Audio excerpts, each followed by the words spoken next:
Good morning, everyone. Andy Schwab here with your Farm and Ranch News. The Montana Department of Livestock has announced 10 meetings across Montana to introduce cattle producers to biosecurity principles of secure beef supply plans.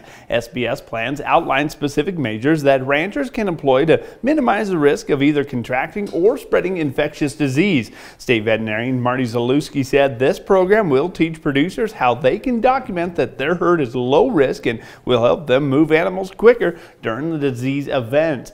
That meeting will start in mid-mornings and have a series of presentations that describe FMD for an example of a disease that could certainly cause devastation to the trade as if it enters the U.S. and what response to a large-scale disease outbreak would look like.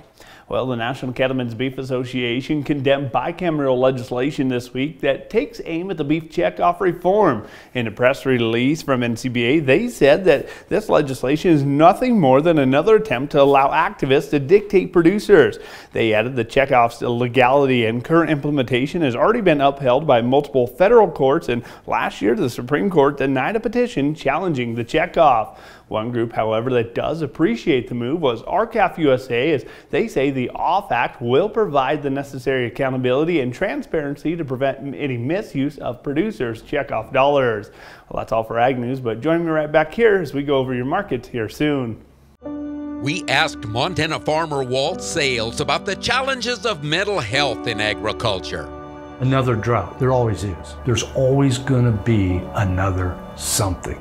I grew up in a generation of you pulled yourself up by your bootstraps, but it's become evident is what do you do if you can't even find those bootstraps? If you need to talk to somebody, go to beyondtheweather.com for free counseling for Montana ag producers.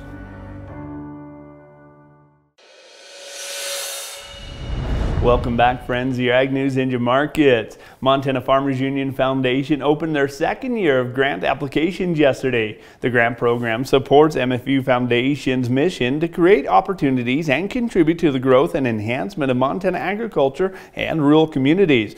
Projects must include an educational component for youth and or adults with priority given to the rural communities. MFU board member Tom Clark encouraged people to apply by saying the biggest thing he looks forward to is giving access to more local people's ideas. Last year, the foundation awarded and leveraged more than $30,000 to 6 community projects. Well, cash cattle markets remained mostly muted yesterday as feedlots continued to hold the upper hand. Most of the trade will likely begin this afternoon and may hold out for tomorrow as well. Bull sales continue to pique the interest of many cattle producers. It certainly appears it's a good year to have a few head to sell, as quite a few operations are seeing big increases year over year, maybe 10 to 30%. For J.C. Hyken and Sons, well, their average on the yearling bulls went from $5,100 a head to over $6,700 a head, a 31% jump from those 2022 figures. For the sheep markets, Wyoming wool growers held their inaugural select bred ewe sale that topped out at $400 and after being postponed last week. Hand corn and wheat markets were under heavy pressure early before recovering impressively in that fashion to finish in the green for both the markets, while spring wheat did slip a little bit lower. That's all for Ag News. I'm Andy Schwab. Have a good day.